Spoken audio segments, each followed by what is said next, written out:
হত্যা মামলার পর এবার প্লট জালিয়াতি মামলার আসামি হলেন সাবেক প্রধানমন্ত্রী শেখ হাসিনা, শেখ রেহানা ও তাদের সন্তানরা। তথ্য গোপন করে পূর্বাঞ্চলের রাজধানী উন্নয়ন কর্তৃপক্ষ রাজুকের প্লট নেয়ার অভিযোগে রোববার এই মামলার অনুমোদন দেয় দুদক। বিস্তারিত জানাচ্ছেন শাফিউদ্দিন আহমদ।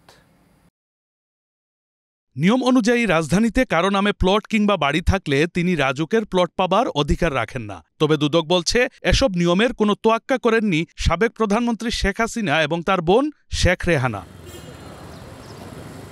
শেখ হাসিনা নিজের নামের পাশাপাশি ছেলে সজীব ওয়াজেদ জয় এবং মেয়ে সাইমা ওয়াজেদ পুতুলের নামে রাজুক থেকে নিয়েছেন 10 কাঠা করে 3টি প্লট। একই কায়দায় বোন রেহানা নিজ নামসহ ছেলে রেদওয়ান মুজিব সিদ্দিক ও মেয়ে আজমিনা সিদ্দিক রূপান্তির নামে নিয়েছেন 10 কাঠার আরও 3টি প্লট। 60 কাঠার 6টি প্লট আত্মসাতের অভিযোগের সত্যতা পাওয়ায় আজ মামলা করেছে দুদক। নিজ বা পরিবারের অন্যান্য সদস্যদের মালিকানায় ঢাকা শহরে রাজুকের এখতিয়ারাধীন এলাকায় বাড়ি বা ফ্ল্যাট বা আবাসন সুবিধা থাকার পরও তা গোপন করে পূর্বাঞ্চল নতুন শহর আবাসন প্রকল্পে প্লট বরাদ্দ সংক্রান্ত আইন, বিধি ও নীতিমালা ও আইনানুগ পদ্ধতি লঙ্ঘনপূর্বক রেজিস্ট্রেশন মূলে প্লট গ্রহণ করার অপরাধে দণ্ডবিধির সংশ্লিষ্ট ধারা এবং দুর্নীতি প্রতিরোধ আইন 1947-এর 5-2 ধারায় আজ একটি মামলা রুজু করা হয়েছে।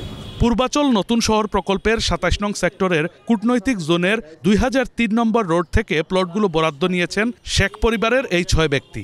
রাষ্ট্রীয় ক্ষমতার অপব্যবহার করে এমন দুর্নীতিতে তাদের সহযোগী ছিলেন রাজুকের 10 কর্মকর্তা।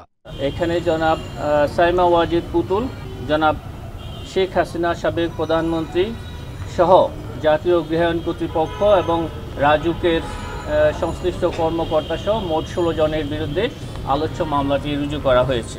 গণ অভ্যুত্থানের পর শেখ হাসিনার বিরুদ্ধে দুর্নীতির অভিযোগে এটিই প্রথম মামলা। শাফিউদ্দিন আহমদ, এশিয়ান টেলিভিশন, ঢাকা।